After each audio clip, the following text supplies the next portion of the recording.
আমার মাসির বাড়ি যাচ্ছি চিকরোনা। দেখতে পাচ্ছেন কি সুন্দর ভিউটা দেখতে লাগছে। আমার মাসি অসুস্থ হয়ে গেছে, তার জন্য দেখতে যাচ্ছি মাসিকে। আর গিয়েই তো যেতে যেতে ওদের বাড়ি গিয়ে পৌঁছে গেলাম। তারপরে দেখতে পারবেন এখানে আমি গাগরা ব্রিজের সামনে এসে গেছি।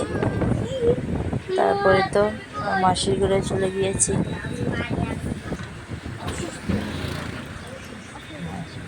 দেখতেই পাচ্ছেন আজ কি সুন্দর ভিউটা লাগছে না? দেখতেই পাচ্ছেন এত সুন্দর, দেখেন কি সুন্দর ভিউ। আমার মাসির ঘরে এসে গেছি। মাসির ঘরে এসে আমি নৌকা চলছি, আমার ছেলে চলছে, এই যে আমি এখানে দাঁড়িয়ে ওদেরকে ভিডিও করছি। আমি নৌকা চলিয়েছিলাম, তখন আমি ভিডিও করতে পারিনি। আমার ছেলে যখন উঠেছে তখন আমি ভিডিওটা নিয়েছি। ওই যে আমার বোন, মাসির ঘরের বোন।